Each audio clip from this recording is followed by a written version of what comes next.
14. The French family. Beverly French and her husband lived on a cul-de-sac in a quiet little neighborhood where all of the neighbors were friends. There wasn't much that happened on that block that everyone didn't hear about by the next day. Her husband had carried a box of Christmas lights to the backyard and Beverly was in the front untangling her box of lights when she heard a voice ask if she needed help. The woman found it strange since she didn't hear anyone approach. The girl is the one that spoke. She was about 16 years old and dressed like a housewife in the 50s. She held the hand of a 10-year-old boy.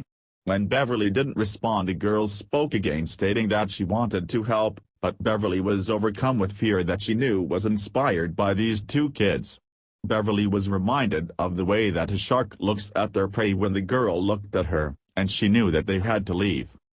The girl eventually addressed her by name. Although she had never introduced herself, Beverly was terrified. 3 days later they returned with a third, and Beverly had a standoff as they asked to help her carry her groceries. She felt them zap her energy and their quiet confidence was off-putting, but nothing creeped her out like their deeply black eyes. After the children left, Beverly fell ill for 2 straight weeks. 13. Gas station in Boise, Idaho.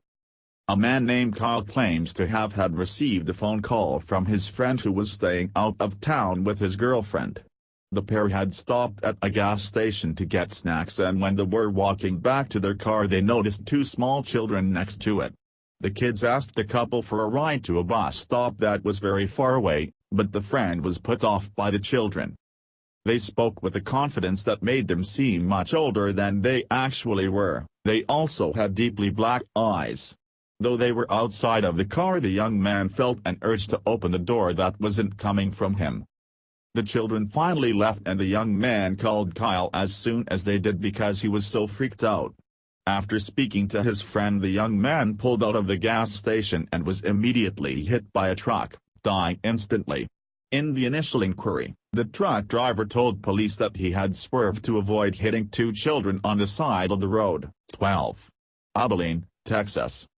Brian Bethel's account of his experience with 2 little black-eyed children in Texas was first posted on an online forum. It was about 9:30 p.m. when Bethel pulled into the parking lot of the local movie theater to quickly write a check. He was using the light of the theater sign to write the check when he heard a knock on the window of his vehicle. The man remembers feeling unsettled by the 2 children, and he remembered that he was not sure why the sight of 2 little ones would make him feel that way. One of the little boys told him that they wanted to see a movie but had forgotten their money. They needed help. Bethel saw that the movie had already been playing for an hour and then noticed that the children's eyes were deep black pools. This is when the boy got visibly angry and said, "You have to let us in. We don't have a gun." That creeped Bethel out enough to peel out of the spot and leave right then. As he looked in his rearview mirror, the little boys were nowhere to be seen. 11. The man who went looking for them. Like many who have been terrified by the black-eyed children, Jake refused to be identified when telling his chilling tale. Jake didn't believe that these black-eyed children could really be that scary, so he began doing research and trying to figure out how to find them. He finally decided to post an ad on Craigslist saying that he wanted black-eyed children to come find him at a specific park bench in his neighborhood at 9 p.m.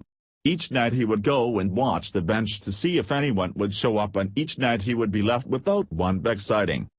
The first night after he took the ad down, Jake heard 3 distinct knocks at his front door. The moment that he heard the knocking, his skin went ice cold. He had an instinctual, primal fear. He opened the door and the little boy asked to come in. Jake said no and started to close the door. But before he could, the little boy said, "We missed you at the park tonight," and then smiled. This is when Jake realized that they'd been watching him all along. 10. 2 encounters for an unlucky individual. One man is convinced that the black-eyed children and adults are vampires looking to suck our life force. Once while in Albuquerque, New Mexico, Ezekiel Finch noticed that in a large crowd of people there were 2 children that didn't fit in. Finch noticed them because of the intense uneasy feeling that overcame somewhat suddenly.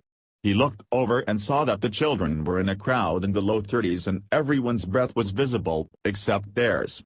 They had flat smiles and their flat, Black eyes just stared deeply into the crowd. Finch noticed that neither child drew breath in, they both had completely dead torsos.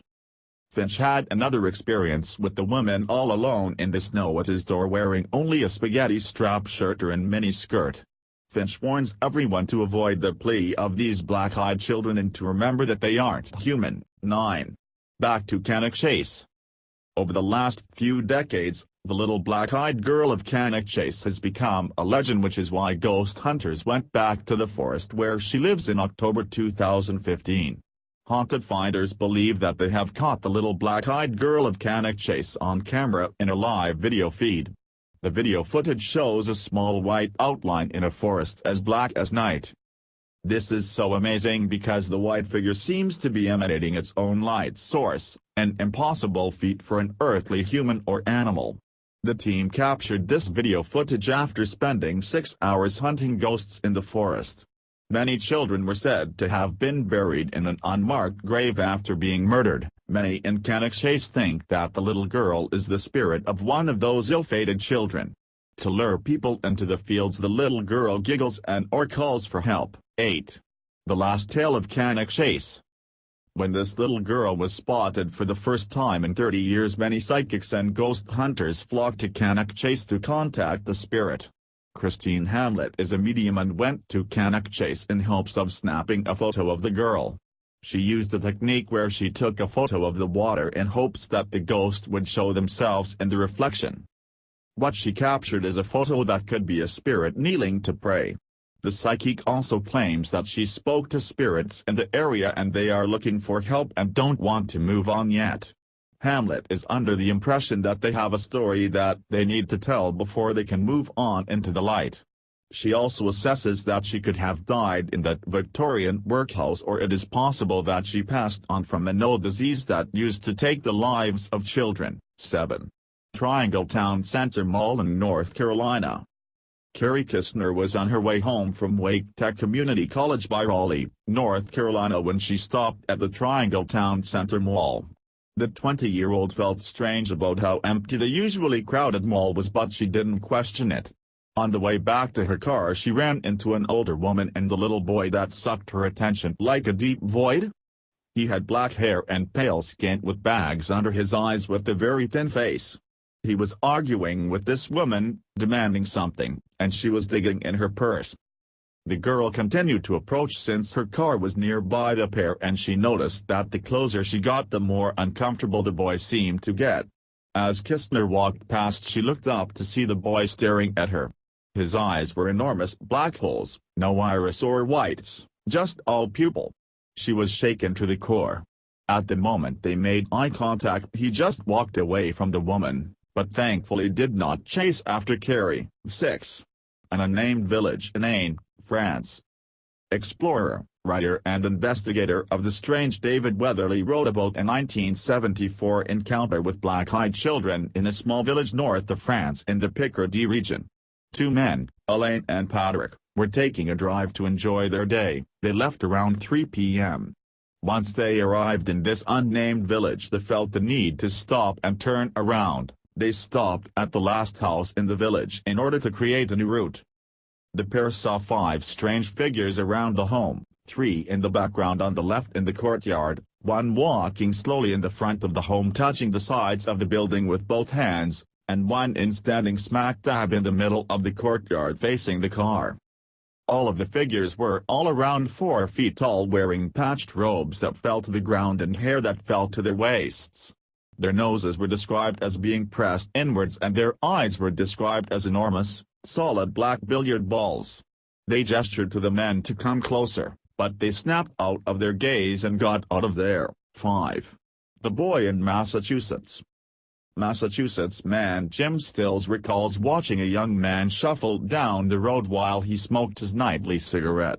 Stills lives in a neighborhood that he grew up in, so there aren't many faces that he doesn't recognize, but this boy wasn't from around there. Each night around 10 p.m. a young boy, around 14-16 years old, would shuffle up and down the road looking for unlocked doors. He would approach each apartment building on the road with his odd gait and try to open the front door. He continued this every night until around 3 a.m. Stills was eventually weirded out and decided to stop going outside during these hours. One night he forgot, stepped outside and saw that the boy was right next to him trying to get into his building. He looked at Jim with his completely black eyes and asked him to buzz him into the building. Stills said that he couldn't let him in and bolted into the side door of the building, locking it behind him. 4. Northern Louisiana gas station. An episode of Darkness Radio in September 2015 spoke about a story regarding black-eyed children at a gas station in northeast Louisiana. It was November 2012 at the only service station for miles at around 3 a.m. when the power went out, leaving the lonely gas station pitch black. He was able to turn on the backup generator which lit the hallway and parking lot. The attendant saw something moving just beyond the scope of light and began squinting to see more clearly. It appeared to be 3 children riding bikes. As soon as he saw them, 2 of the kids dropped their bicycles and walked right up to the door. The attendant asked why they were out so late at night near the highway, wondering if they were okay. He was unsettled but not overly freaked out, so when the little girl said that they needed a phone he handed over his cell. The little girl became agitated and asked for the real phone, and pointed to the station. This is when he saw her deeply black eyes. He became overwhelmed and went into the station, locking the door in one move. He shouted that the little girl should go home. They stared through the window for a moment before getting on their bikes and riding off into the darkness. 3. The first black-eyed child. This is probably the first setting of the Black-Eyed Children, a story researched by David Weatherly about a boy named Harold in 1950. Harold was walking home one day when he saw another teenager leaning against the fence as if he was waiting for someone. Harold attempted to make polite conversation, but the boy didn't answer. Abruptly the strange boy said, "I want to go to your house. You're going to walk me up to your house." That was when Harold saw his eyes. They were deep and black, a void where an iris should be. Harold contemplated running away when the boy seemed to read his mind, saying, "Now, don't you run away from me. You're going to walk me up to your house." Harold turned and ran as fast as he could all the way home, swearing that he heard the growl of a bobcat as he did. When he told his parents what happened, his mother claimed they needed to go to a priest, and his father grabbed a shotgun to go find this menacing boy. 2. Camp Lejeune, North Carolina. This account comes from an unnamed U.S. Marine that was stationed at Camp Lejeune in 2009. The Marine was living in the infantry barracks off of River Road on the 3rd floor of the building. The space featured open walkways on the outside and rooms on the inside. It was the weekend when this Marine was visited by the black-eyed children, and the barracks were pretty empty since most Marines were out partying. He was watching a movie and heard the knock. He answered, thinking that it was his drunken roommate forgetting his key again. It was actually 2 little children with completely black eyes, and the trained Marine was immediately freaked out by them. He asked them what they needed, and they replied that it was cold outside and they wanted to come in and read. The Marine reports being sucked into their pitch-black eyes, and when he took a look into the hull to see if any other Marines were out and the children took another step forward, the Marine felt like they were predators and decided to follow his instincts, shutting the door and locking them outside. He heard soft knocking for the next 5 minutes, a slight rattle at his window, and then it all stopped. The Marine felt like they were predators and decided to follow his instincts, shutting the door and locking them outside. He heard soft knocking for the next 5 minutes, a slight rattle at his window, and then it all stopped. 1. Letting the black-eyed children inside. From all of the stories of black-eyed children luring people out to help them or trying to get into their houses, this one is the most terrifying. A woman emailed the website weekender.com telling a story of when 2 black-eyed children showed up at her door. The woman lives with her husband in rural Vermont in a town where everybody knows each other. They woke in the middle of the night during a big snowstorm to pounding on their door.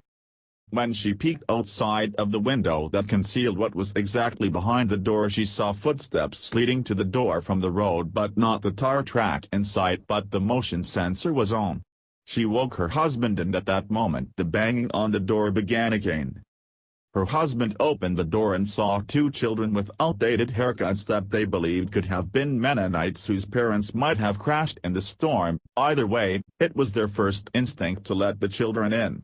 The kids were left alone with her husband before asking to go to the bathroom, and moments later he got a nosebleed. They are both now suffering from severe health